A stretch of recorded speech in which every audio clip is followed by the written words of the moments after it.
કેમ છો વિદ્યાર્થી મિત્રો? જય સ્વામિનારાયણ.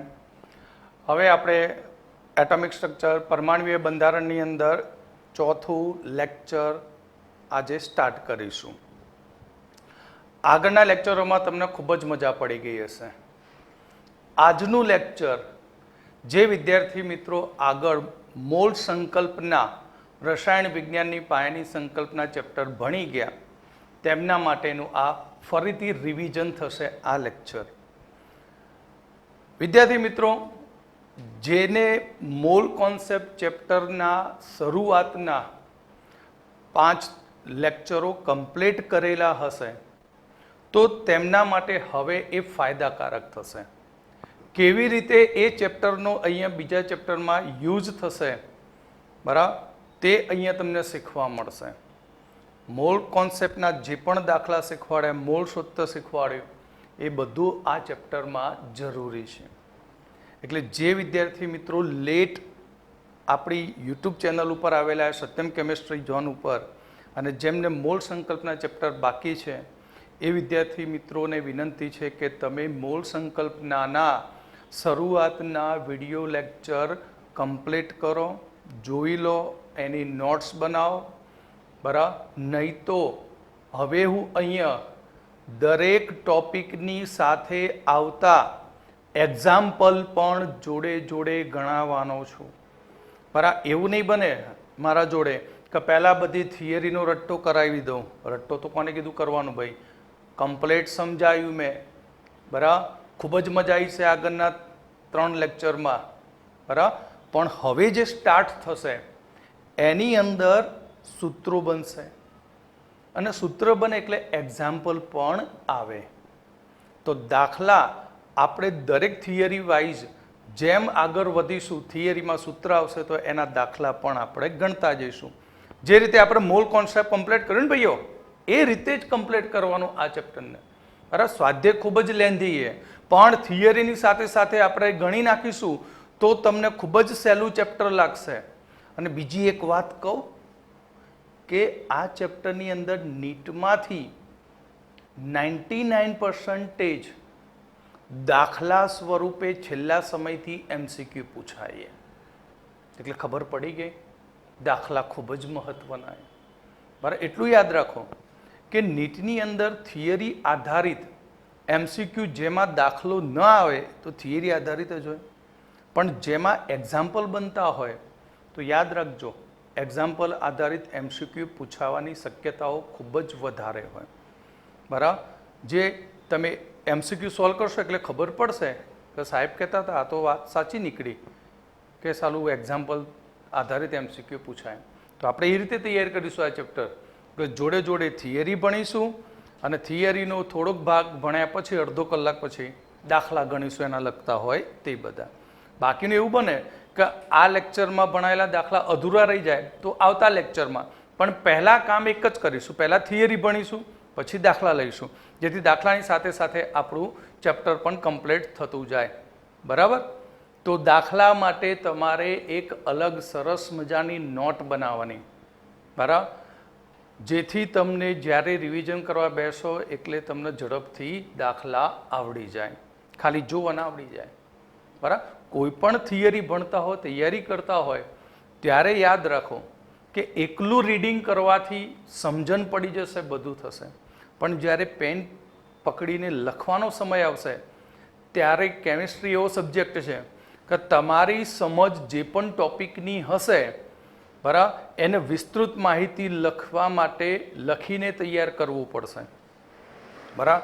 જો તમને એકલું રીડિંગ કરશો, ગોડ ગિફ્ટેડ છોકરાઓ તો ખૂબ જ ઓછા હોય, બરાબર. 5% જેવા વિદ્યાર્થીઓ જેમને વાંચે ને એવું બેઠું લખી શકે, પણ જેને તકલીફ પડે લખવામાં એ લોકોએ તો પહેલાં થિયરી લેક્ચર આખું કમ્પ્લીટ જોવાનું, ભરવાનું, થિયરી સાથે સાથે લખીને તૈયાર કરવાની, જેથી યાદ રહી જાય.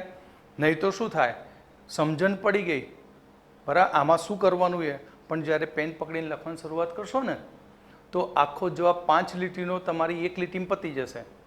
પછી ખંજવાળવાનું, સારું આવડે છે પણ શું લખવાનું, કેવી રીતે લખવાનું, સમજણ તો પડે, પણ એના માટે થિયરીની પ્રેક્ટિસ પણ જરૂરી છે, બરાબર. તો વિદ્યાર્થી મિત્રો હવે આપણે અહીંયા સ્ટાર્ટ કરીએ છીએ કે જે પહેલા ચેપ્ટરની અંદર મેં શીખવાડી દીધું એ પરમાણવીય ક્રમાંક કોને કહેવાય, બરાબર? તો પરમાણવીય ક્રમાંક, પરમાણવીય ક્રમાંકને Z વડે દર્શાવાય છે. પરમાણવીય ક્રમાંક મતલબ તટસ્થ પરમાણુમાં રહેલા ઇલેક્ટ્રોનની સંખ્યા અથવા પરમાણુના કેન્દ્રમાં રહેલા પ્રોટોનની સંખ્યા, જેને કહેવાય પરમાણવીય ક્રમાંક. પરમાણવીય ક્રમાંક એટલે કે તટસ્થ પરમાણુમાં રહેલા ઇલેક્ટ્રોનની સંખ્યા અથવા પરમાણુના કેન્દ્રમાં રહેલા પ્રોટોનની સંખ્યા,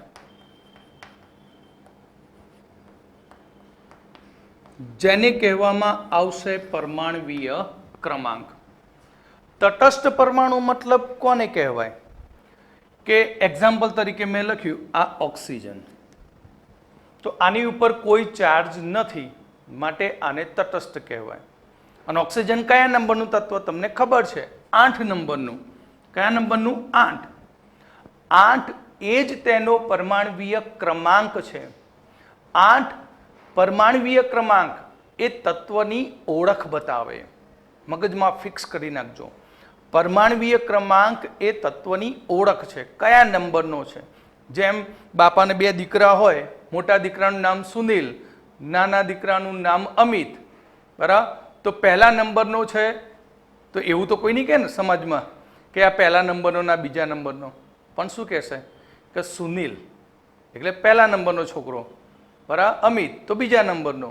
તો તત્વની ઓળખ પણ એ રીતે છે કે એનો નંબર એ તેના તત્વની શું બતાવશે? ઓળખ બતાવશે. એટલે આનો પરમાણુ ક્રમાંક 8 છે, બરાબર? તો અહીંયા પ્રોટોનની સંખ્યા કેટલી થઈ? 8. પણ આની બોડી ઉપર નથી માઇનસ કે નથી પ્લસ, એટલે ઓક્સિજન પરમાણુ રીતે કેવો બની ગયો? તટસ્થ. માટે ઓક્સિજનમાં અહીં પ્રોટોનની સંખ્યા કેટલી? તો પ્રોટોનની સંખ્યા કેટલી થશે? 8. અથવા એમ કહીએ કે ઇલેક્ટ્રોનની સંખ્યા કેટલી? તો ઇલેક્ટ્રોનની સંખ્યા પણ કેટલી થશે? 8 જ થશે, કારણ કે આની બોડી ઉપર કોઈ વીજભાર નથી. અને ધન આયન અને ઋણ આયન વિશે બધું જ મેં પહેલા ચેપ્ટરમાં કહી દીધું. એટલે પરમાણવીય ક્રમાંક એટલે તટસ્થ પરમાણુમાં રહેલા ઇલેક્ટ્રોનની સંખ્યા અથવા પરમાણુના કેન્દ્રમાં રહેલા પ્રોટોનની સંખ્યા. આગળ આપણે શીખી ગયા અહીંયા કે આ ચેપ્ટરમાં પરમાણુની અંદર 3 કણો મળે મૂળભૂત: ઇલેક્ટ્રોન, પ્રોટોન અને ન્યુટ્રોન. બરાબર? રુથરફોર્ડે કહ્યું કે ઇલેક્ટ્રોન પરમાણુ કેન્દ્રની બહારના ભાગમાં છે. તો પ્રોટોન, ન્યુટ્રોન ક્યાં હોય? પરમાણુના કેન્દ્રમાં. તો પરમાણુના કેન્દ્રમાં રહેલા પ્રોટોન, ન્યુટ્રોનની સંખ્યાને ન્યુક્લિયોન્સ કહે છે. ન્યુક્લિયોન્સ એટલે શું? ન્યુક્લિયોન્સ એટલે કે પરમાણુના કેન્દ્રમાં રહેલા પ્રોટોનની સંખ્યા પ્લસ ન્યુટ્રોનની સંખ્યા. વચ્ચે પ્લસ કર્યું એટલે બંનેની સંખ્યાના સરવાળાને કહેવાય ન્યુક્લિયોન્સ. અને પહેલા ચેપ્ટરમાં જ મેં કહ્યું ન્યુક્લિયોન્સ એટલે જ દળ ક્રમાંક. બરાબર? દળ ક્રમાંક. દળ ક્રમાંક એટલે કે ન્યુક્લિયોન્સની સંખ્યા. ન્યુક્લિયોન્સની સંખ્યા. ઓકે? દળ ક્રમાંકને એ વડે દર્શાવાય. ન્યુક્લિયન્સ એટલે પ્રોટોનની સંખ્યા, પ્રોટોનની સંખ્યાને Z વડે દર્શાવાય અને ન્યુટ્રોનની સંખ્યાને N વડે. અથવા Z ના ગમે તો A બરાબર પ્રોટોનની સંખ્યા P પ્લસ પ્લસ ન્યુટ્રોનની સંખ્યા n0. કેમ p પ્લસ લખ્યું? કારણ કે પ્રોટોન પોઝિટિવ ચાર્જ ધરાવે અને ન્યુટ્રોન વીજભાર રહિત છે. ક્લિયર? તો આપણે બે વ્યાખ્યા કમ્પ્લીટ કરી, પરમાણ્વીય ક્રમાંક અને દળ ક્રમાંક. બીજી વ્યાખ્યાઓ આગળ તમને શીખવાડી હતી સમભારિકો. સમભારિકો. સમભારિકોનો મતલબ શું? સમભારિકો, રીકો કાઢી નાખો, માત્રનો કો તો શું થયું? ભાર. સમભાર. સમભાર મતલબ તત્વના દળ ક્રમાંક સમાન હોય પરંતુ તેના પરમાણ્વીય ક્રમાંક જુદા જુદા હોય તો તેને કહેવાય સમભારિકો. એટલે કે પ્રોટોનની સંખ્યા જુદી જુદી હોય પરંતુ પરમાણુના દળ ક્રમાંક સરખા હોય તો તેને કહીશું સમભારિકો. સમભારિકો મતલબ કે તત્વોના દળ ક્રમાંક સમાન હોય પરંતુ પરમાણ્વીય ક્રમાંક જુદા જુદા હોય તો તેને સમભારિકો કહે છે. એટલે એમસીક્યુમાં પૂછી શકે, સમભારિકોમાં ન્યુટ્રોનની સંખ્યા જુદી જુદી હોય, સમભારિકોમાં પ્રોટોનની સંખ્યા જુદી જુદી હોય, સમભારિકોમાં દર ક્રમાંક જુદા જુદા હોય. તો એ એબીસીડીમાંથી તમારે નક્કી કરવાનું, પણ વ્યાખ્યા ક્લિયર હોવી જોઈએ. દર ક્રમાંક જુદા જુદા હોવા જોઈએ. ક્લિયર? બીજું કે સમભારિકોમાં પ્રોટોનની સંખ્યા કેવી હોય? જુદી જુદી હોય. ક્લિયર? પ્રોટોનની સંખ્યા જુદી જુદી હોય. અને બીજું એક કહું, જુઓ કે કાર્બન કયા નંબરનું? છઠ્ઠા નંબરનું. એનો પરમાણ્વીય ક્રમાંક અને દર ક્રમાંક 14. બીજું નાઇટ્રોજન 7, એનો દર ક્રમાંક 14. બરાબર? તત્વને દર્શાવવાની ક્ષણ્યાની રીત આગળ શીખવાડી દીધી. આ ઝેડ, આ થયો એ, દર ક્રમાંક. ઓકે? તો ન્યુટ્રોનની સંખ્યા કેટલી આમાં? તો ન્યુટ્રોનની સંખ્યા કેટલી થાય? તો ન્યુટ્રોનની સંખ્યા ઉપર સૂત્ર લખ્યું શું થશે? a minus Z. તો કેટલી થશે? 14 માંથી 6 જાય તો 8. એ જ પ્રમાણે ન્યુટ્રોનમાં વાત કરીએ તો ન્યુટ્રોનની અંદર n બરાબર a માઇનસ ઝેડ. તો 14 માંથી 7 બાદ કરો તો કેટલા રહ્યા? 7. સમભારિકો માટે માત્ર દર ક્રમાંક સરખા હોય. નોંધ યાદ રાખજો. બરાબર? શું યાદ રાખવાની? નોંધ. બરાબર? શું યાદ રાખો? નંબર 1, દર ક્રમાંક સમાન. બરાબર? નંબર 2, પ્રોટોનની સંખ્યા પરમાણ્વીય ક્રમાંક ના લખે, પ્રોટોનની સંખ્યા જુદી જુદી. નંબર 3, શું યાદ રાખશો? બીજું શું અલગ અલગ મળ્યું? ન્યુટ્રોનની સંખ્યા જુદી જુદી. આ એમસીક્યુ માટે ખાસ ઉપયોગી બનશે, સમભારિકો માટે. ઓકે? હવે એક લાસ્ટ વ્યાખ્યા જોઈશું, પછી આપણે દાખલા ગણીશું આજે, કારણ કે આખું ચેપ્ટર, આ ભાગ દાખલા આધારિત છે.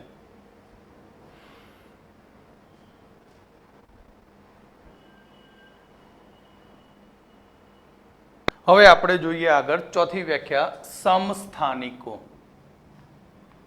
સમસ્થાનિકો, જેને આઇસોટોપ કહેવામાં આવે છે. સમભારિકોને આઇસોબાર કહેવાય. સમસ્થાનિક કોને કહેવાય? કે તત્વના પરમાણ્વીય ક્રમાંક સમાન હોય. તત્વના પરમાણ્વીય ક્રમાંક સમાન હોય પરંતુ દળ ક્રમાંક જુદા જુદા હોય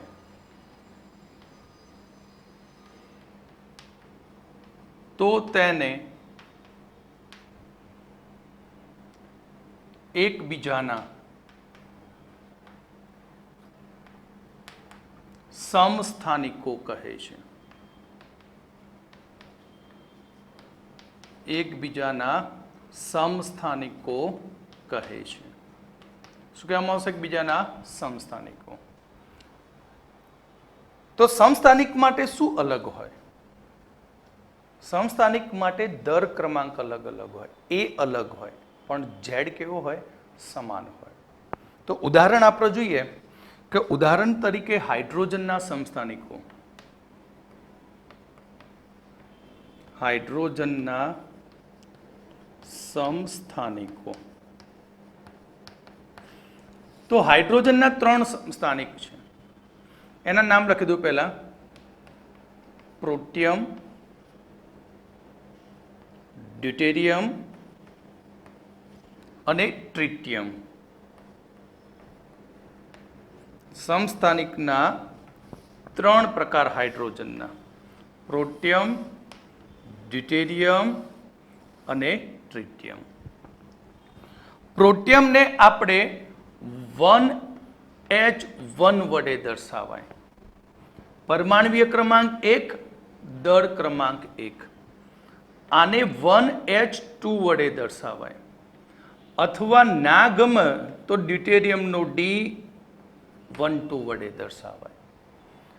આને 1H3 વડે દર્શાવાય. શાના વડે? 1H3. અથવા ટ્રિટિયમનો 1,3 વડે દર્શાવાય. ક્લિયર? તો અહીં તમે જુઓ, બધાનો ઝેડ સરખો છે, માટે પ્રોટોનની સંખ્યા P+. બધામાં કેટલી? તો પ્રોટોન 1, 1, 1. પરંતુ ન્યુટ્રોનની સંખ્યા કેટલી થાય? ન્યુટ્રોનની સંખ્યા શોધવી હોય તો શીખવાડ્યું. શું શીખવાડ્યું? આ A છે અને આ Z. તો A - Z આગળના સૂત્ર પરથી. તો ન્યુટ્રોનની સંખ્યા 0. અહીંયા ન્યુટ્રોનની સંખ્યા 1, અહીંયા ન્યુટ્રોનની સંખ્યા 2. ઇલેક્ટ્રોનની સંખ્યા કહીએ તો ઇલેક્ટ્રોનની સંખ્યા, ભાઈ તટસ્થ પરમાણુ હોય, બોડી પર કોઈને ચાર્જ નથી, માટે પ્રોટોનની સંખ્યા એ જ ઇલેક્ટ્રોનની સંખ્યા કેટલી? 1, 1, 1. ઓકે. બીજું આપણે ઉદાહરણ જોઈએ, કાર્બનના સમસ્થાનિકો.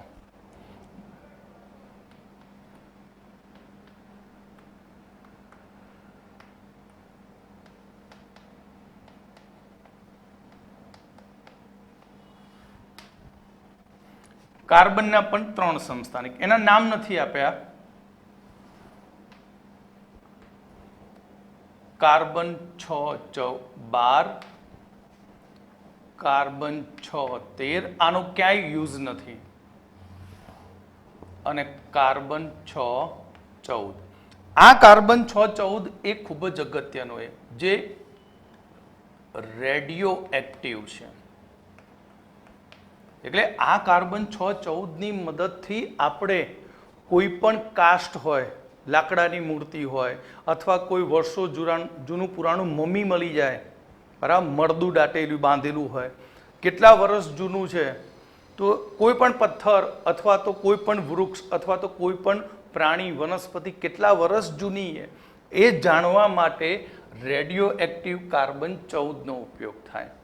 બરાબર, બાકીનાનો ઉપયોગ થાય નહીં. ઓકે. તો અહીંયા આની પ્રોટોનની સંખ્યા કેટલી? તો પરમાણ્વીય ક્રમાંક 6, 6, 6. ન્યુટ્રોનની સંખ્યા કેટલી? હવે તો આવડી જાય. 6 - 6, 6. 13 - 6, 7. 14 - 6, 8. ઇલેક્ટ્રોનની સંખ્યા કેટલી? તો પ્રોટોનના જેટલી જ હોય, કારણ કે તટસ્થ છે. સમસ્થાનિકો વીજભારિત હોતા નથી, યાદ રાખજો. સમસ્થાનિકો વીજભારિત હોતા નથી, બરાબર. તો આ થયા સમસ્થાનિકો વિશેની માહિતી. તો સમસ્થાનિક વિશે તમે નોંધ શું યાદ રાખશો એમસીક્યુ માટે? કોના માટે? એમસીક્યુ માટે. તો નંબર 1, પ્રોટોનની સંખ્યા સમાન.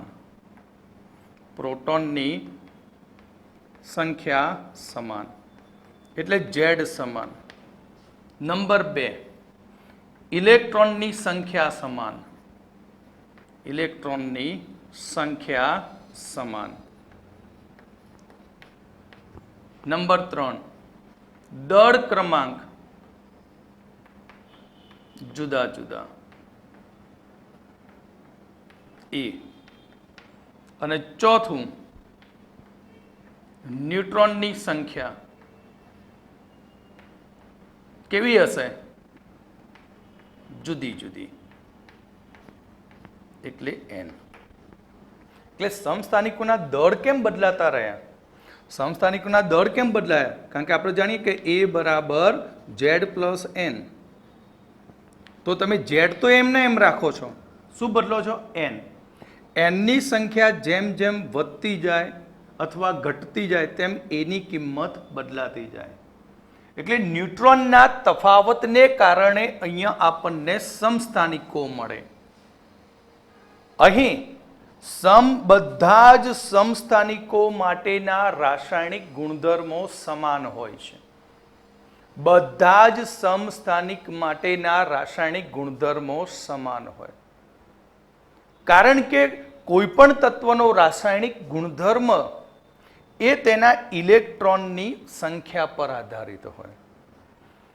અહીં કોઈ પણ તત્વનો રાસાયણિક ગુણધર્મ તેના ઇલેક્ટ્રોન રચના ઉપર આધારિત છે. તો ઇલેક્ટ્રોનની સંખ્યા બધા સમસ્થાનિકોમાં કેવી હોય? સરખી હોય. માટે રાસાયણિક ગુણધર્મો પણ કેવા હોય? સરખા જ હોય. ઓકે, તો હવે આપણે દાખલા સ્ટાર્ટ કરીશું આના આધારિત.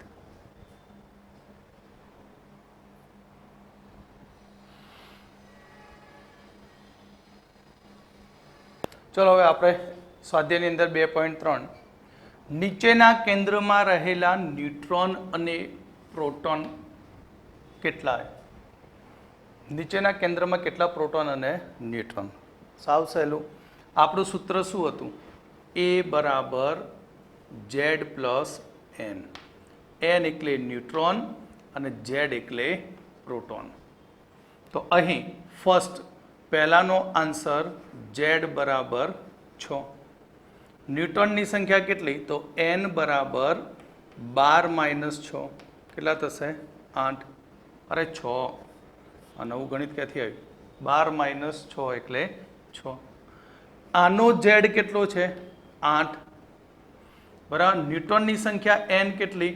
તો 16 - 8 માટે 8.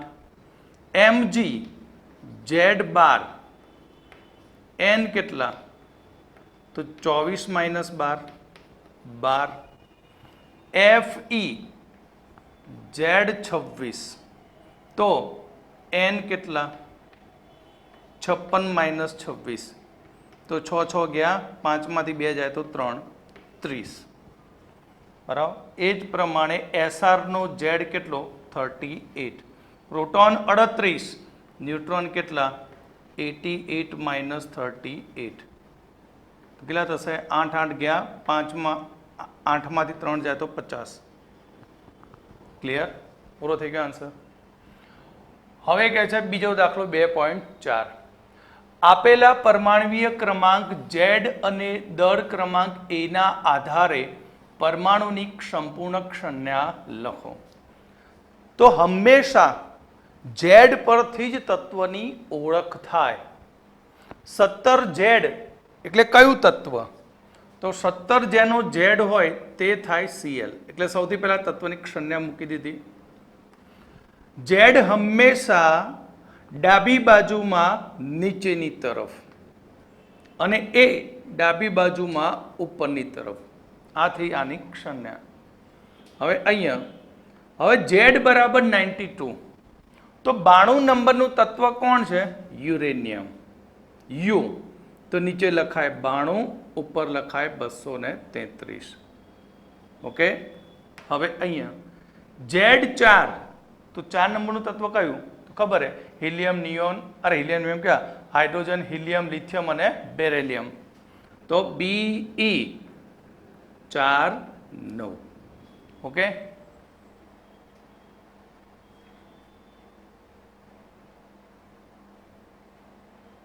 ચલો હવે આપણે 2.1 ઇલેક્ટ્રોનની સંખ્યા ગણો કે જેને ભેગા કરવાથી 1 ગ્રામ વજન થાય.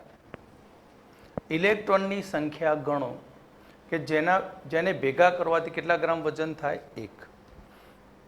તો તમે ભણી ગયા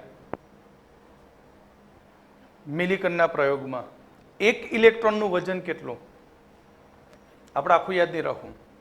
કેટલું હતું 1 ઇલેક્ટ્રોનનું વજન, યાદ કરો ને યાર, કહું 9.1 ગુણ્યા 10 - 31 કિલોગ્રામ.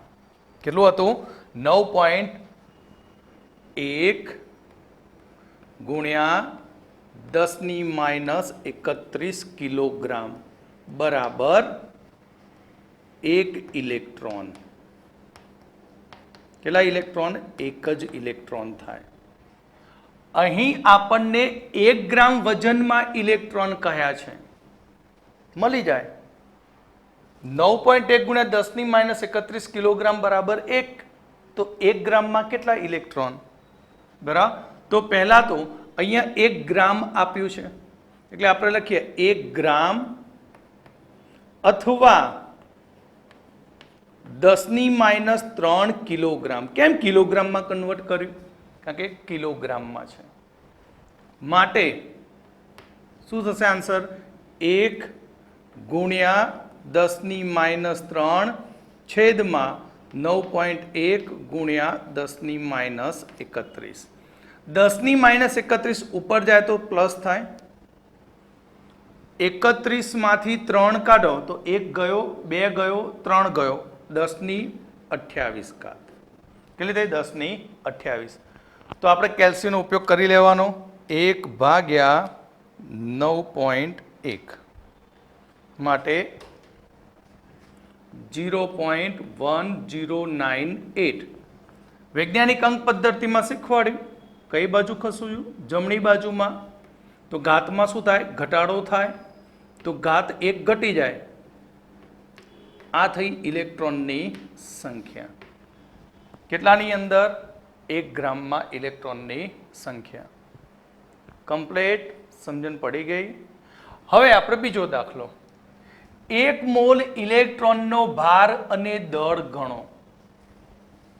ઇલેક્ટ્રોનનો વીજભાર કેટલો, શીખી ગયા. 1 ઇલેક્ટ્રોનનો વીજભાર 1.602 ગુણ્યા 10 - 19 કુલમ, અને 1 ઇલેક્ટ્રોનનું દળ તો લખેલું જ છે, શોધી શકાય. પણ કેટલામાં શોધવાનું, 1 મોલમાં. કેટલા મોલમાં, 1 મોલમાં. તો ચલો હવે આપણે લખીએ કે 1 ઇલેક્ટ્રોનનો વીજભાર કેટલો થાય, તો 1.602 ગુણ્યા 10 - 19 કુલમ. કુલમને સી વડે દર્શાવાય, 1 ઇલેક્ટ્રોનનું દળ કેટલું થાય, તો હમણાં લખ્યું 9.1 ગુણ્યા 10 - 31 કિલોગ્રામ. હવે પહેલા ચેપ્ટરમાં ભણી ગયા 1 મોલ ઇલેક્ટ્રોનમાં સંખ્યા કેટલી, તો 1 મોલમાં ઇલેક્ટ્રોનની સંખ્યા. જેને મોલ સંકલ્પના ચેપ્ટર ભણેલું હોય એને કમ્પ્લીટ ખબર હોય. કેટલા હોય, સાવ સહેલું છે, 6.022 ગુણ્યા 10 - 23 ઇલેક્ટ્રોન. આટલા ઇલેક્ટ્રોન હોય.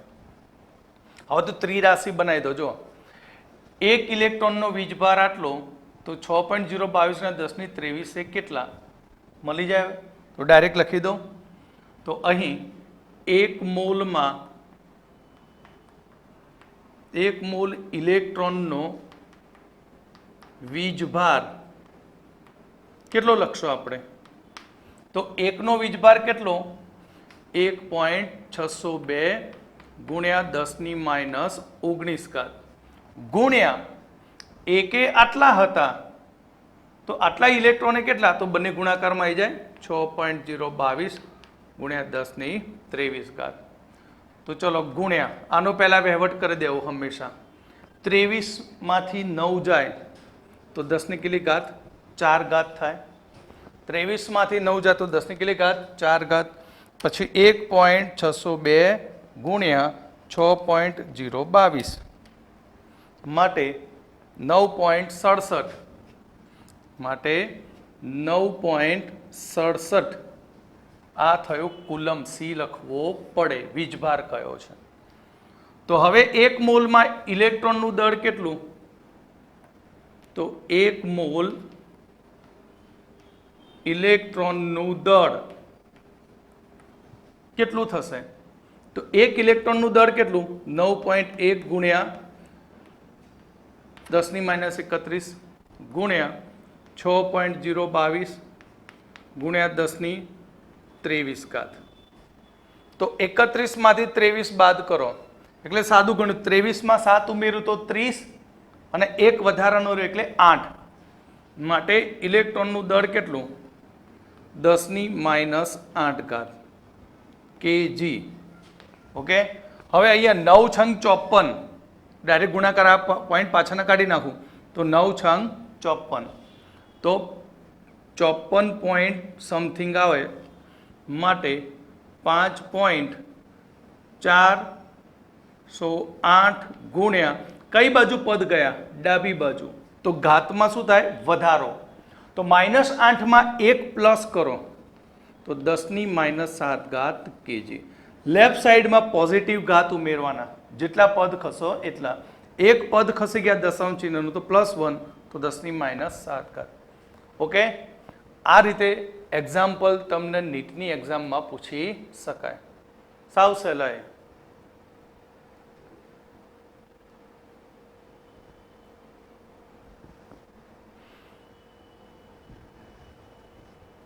ચલો હવે આપણે સ્વાધ્યાયનો 2.2 એમાં 3 દાખલા આપેલા છે બરાબર એમાં પહેલો દાખલો જોઈએ મિથેનના 1 મોલમાં રહેલા કુલ ઇલેક્ટ્રોનની સંખ્યા શોધો મિથેનના 1 મોલમાં રહેલા કુલ ઇલેક્ટ્રોનની સંખ્યા શોધો જેને મોલ કોન્સેપ્ટ તૈયાર કરેલું હશે ચેપ્ટર એ તો કે આ તો સાવ સહેલો છે શું કહે છે સાવ સહેલો દાખલો છે બહુ જ ઈઝી હવે જો આપણે એક CH4 અણુ લઈએ તો એક CH4 માં શું હશે એક કાર્બન અને એક અણુ CH4 માં એક કાર્બન અને 4 હાઇડ્રોજન પરમાણુ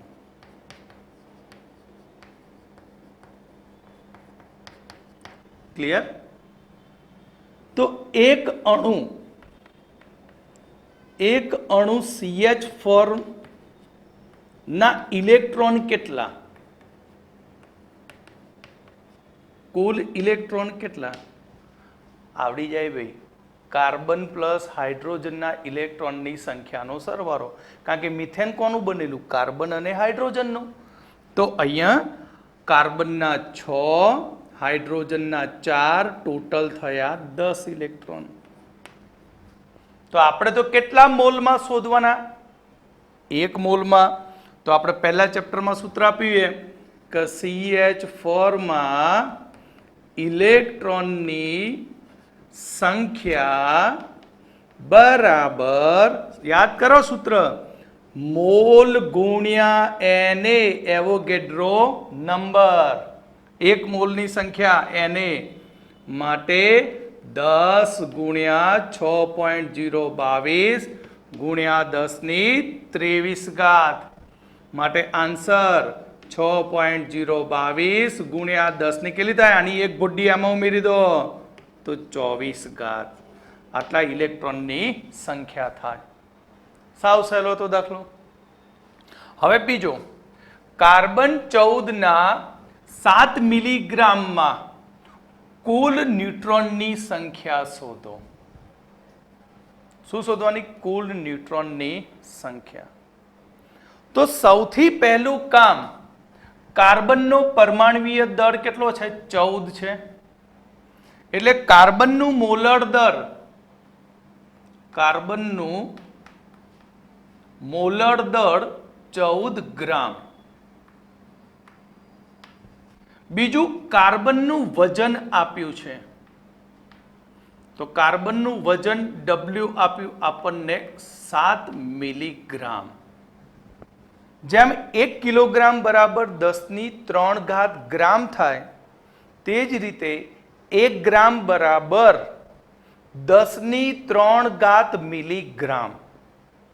1 ગ્રામ બરાબર 10³ મિલીગ્રામ. તો ઊંધું કરી નાખીએ તો 1 ગ્રામ બરાબર 10³ મિલીગ્રામ. માટે 1 મિલીગ્રામ બરાબર 10⁻³ ગ્રામ. તો અહીંયા ગ્રામમાં કન્વર્ટ કરી દઈએ તો 7 × 10⁻³ ગ્રામ. મેં આગળ મૂળ સંકલ્પનામાં ભણાવેલું, જ્યારે કોઈની સંખ્યા કે દળ શોધવું હોય તો પહેલું કામ એક મોલ શોધી નાખો. શું શોધી નાખવાના? મોલ. તો અહીં કાર્બનના મોલ, મોલ n બરાબર સૂત્ર શું હતું? W/ મોલર માસ. આ મોલર દળ છે, કેપિટલ M, અને આ વેટ છે. તો 7 × 10⁻³ ભાગ્યા 14. 14 એટલે 1/2 અને 1/2 તો 0.5 ગુણ્યા 10⁻³ મોલ. ચલો, આ એક કામ પૂરું થયું. હવે હજુ દાખલો પૂરો નથી થયો. હવે આપણે ન્યુટ્રોનની સંખ્યા શોધી નાખીએ. તો જો, કાર્બનનો પરમાણુ ક્રમાંક 6, 14. તો કાર્બન 6, 14 માં ન્યુટ્રોન કેટલા? તો ન્યુટ્રોન n બરાબર શું લખાય? A - Z. માટે 14 - 6 કેટલા થયા? 8 ન્યુટ્રોન. ઓકે. તો ન્યુટ્રોન 8 કેટલા મોલમાં શોધવાની કુલ સંખ્યા આની અંદર? તો મેં સૂત્ર તમને આપેલું રેડીમેડ. શું હતી? કે ન્યુટ્રોનની સંખ્યા બરાબર શું થશે? 8 ગુણ્યા n ઇન્ટુ Na. કારણ કે આપણે એક મોલમાં સંખ્યા શોધવાની, અને એક મોલની અંદર સંખ્યા કેટલી હોય? 6.022 ને 10⁻23. તો અહીંયા 8 ગુણ્યા 0.5 ગુણ્યા 10⁻³ ગુણ્યા 6.022 ગુણ્યા 10⁻23. તો હવે આપણે આગળ વધીએ 10⁻23. તો સાદું રૂપ આપી દઈએ તો 8 ગુણ્યા 0.5 ગુણ્યા 6.022 માટે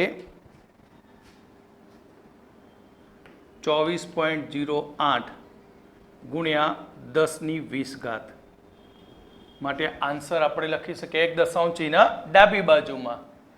તો 2.408 ગુણ્યા 10⁻21. આ થયા ન્યુટ્રોન. ઓકે. એટલે આપણું સૌથી પહેલું એ ફિનિશ થયું. શું ફિનિશ થયું? એ. હવે કહે છે કુલ ન્યુટ્રોનનું દળ શોધો. અરે ભાઈ, એ તો આવડી જાય. કેમ? કારણ કે એક ન્યુટ્રોનનું દળ આપી દીધું 1.675 ગુણ્યા 10⁻27 કિલોગ્રામ. તો આટલા ન્યુટ્રોન માટે કેટલું? તો બી, એક ન્યુટ્રોનનું દળ, એક ન્યુટ્રોનનું દળ કેટલું છે? 1.675 ગુણ્યા 10⁻27 kg. માટે કુલ દળ કેટલું? કુલ ન્યુટ્રોનનું દળ ઇઝ ઇક્વલ ટુ 1.675 6775 અરે 1.675 10⁻27 ગુણ્યા 2.408 ગુણ્યા 10⁻21 27 માંથી 21 જાય તો કેટલા રહેશે 10⁻6 ઓકે આ બંનેનો ગુણાકાર 1.6775 ગુણ્યા 2.408 માટે 4.033 કિલોગ્રામ ઓકે આવડશે સાવ સહેલા દાખલા એ પણ શું કહ્યું તું મેં મોલ સંકલ્પના આવડે તો આ દાખલા આવડે એટલે વિડીયો લેક્ચર ચેપ્ટર 1 જોઈ લેજો એ પણ શરૂઆતના 5 જોઈ લેજો એટલે કમ્પ્લીટ થઈ જશે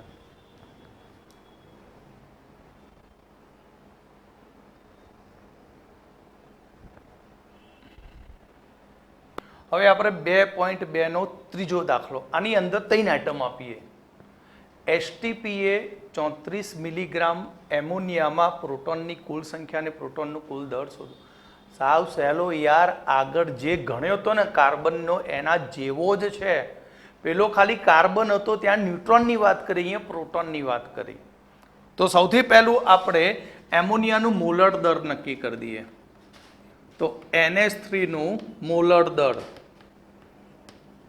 દર કેપિટલ M ભાઈ નાઇટ્રોજનનો પરમાણુય ભાર કેટલો 14 હાઇડ્રોજનનો 3 તો 14 ને 3 17 ગ્રામ પ્રતિ મોલ એમોનિયાનું દળ મિલીગ્રામમાં છે માટે NH3 નું વજન W બરાબર 34 મિલીગ્રામ તો ગ્રામમાં કન્વર્ટ કરી દઈએ તો 34 ગુણ્યા 10⁻³ ગ્રામ થઈ ગયું હવે એમોનિયાના મોલ શોધી નાખું પછી બાકીની કથા કરીએ કે NH3 ના મોલ તો NH3 ના મોલ N બરાબર W by molar mass W કેટલો 3 ગુણ્યા 10⁻³ અરે સોરી 34 છે 34 ગુણ્યા 10⁻³ ભાગ્યા 17 17 દુ 34 એટલે 2 ગુણ્યા 10⁻³ મોલ આપણને N મળી ગયો હવે આપણે પ્રોટોન ઉપર જતા રહીએ કે એક અણુ NH3 માં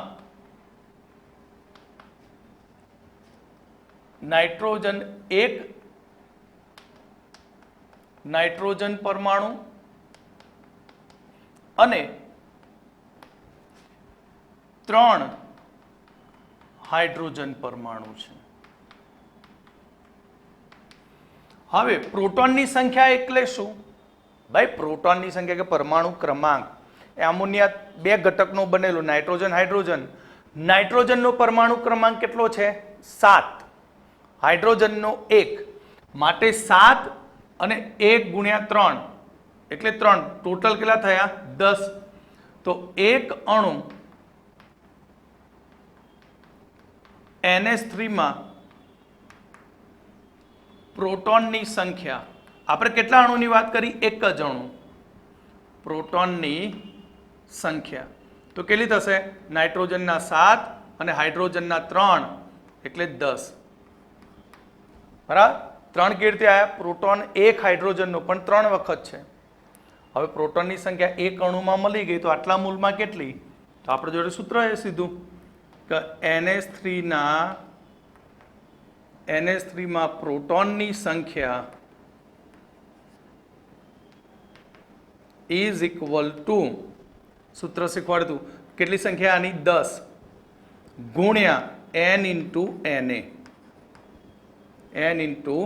Na તો 10 ગુણ્યા 2 ગુણ્યા 10⁻³ ગુણ્યા 6.022 ગુણ્યા 10⁻23 એવોગેડ્રો નંબર તો 10⁻20 થઈ ને 20 23 માંથી 3 ગયા ફરી પાછો 1 ઉમેરાયો તો 10 ની કેટલી ઘાત 21 તો 10⁻21 2 ગુણ્યા 6, 6 દુ 12, 0.44 માટે 1.204 ગુણ્યા 10⁻22 પ્રોટોન થયા. સમજણ પડી? મેં ઝડપી લખી દીધું 21⁻22. ઓકે, ડાબી બાજુ ગયું. હવે આપણે શોધવી છે પ્રોટોનની દળ. તો એક પ્રોટોનનું દળ કયું છે? બરાબર. તો કુલ પ્રોટોનનું દળ કેટલું? તો કુલ પ્રોટોનનું દળ, તો આપણને કુલ પ્રોટોન કેટલા મળે? 1.204 ગુણ્યા 10⁻22 ગુણ્યા 1.67 ગુણ્યા 10⁻27 કિલોગ્રામ. તો 22 - 27 એટલે 10⁻5 બંનેનો ગુણાકાર 1.204 ગુણ્યા 1.67 2.01 કિલોગ્રામ. ઓકે, ઝડપી ગણ્યો દાખલો એટલે ઘાત ક્યાંક ચેક કરી લેજો, ભૂલ ના થઈ જાય.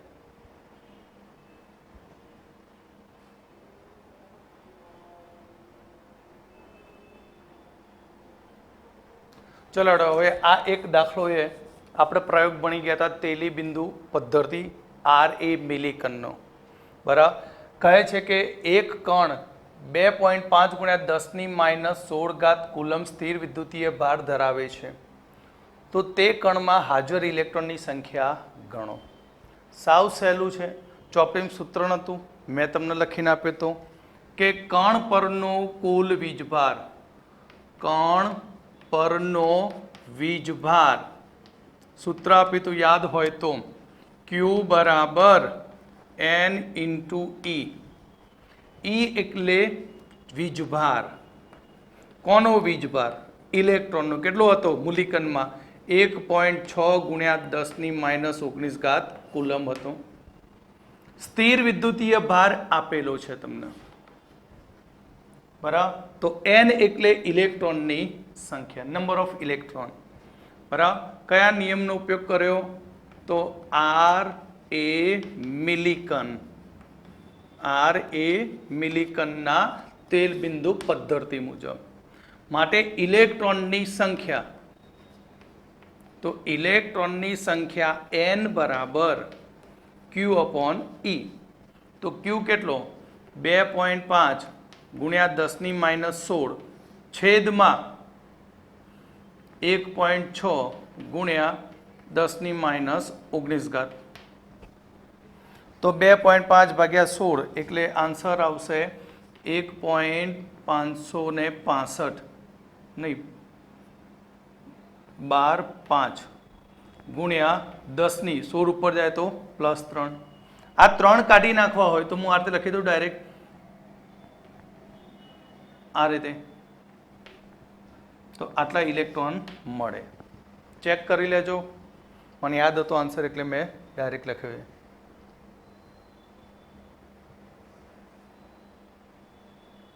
જો આના જેવો જ દાખલો સેમ 2.39. કયો દાખલો? 2.39 સેલ્ફ સર્વિસ. પોતાની રીતે ગણવું. ત્યાં રકમમાં અહીંયા માઇનસ આપ્યું છે. બરાબર. વીજભાર ભલે તો ઇલેક્ટ્રોન માટે માઇનસ નિશાની છે. દાખલો ગણતો એટલે નહીં લખવાની. બરાબર. આન્સર તમને મળી જશે એનો 8 આવશે જવાબ.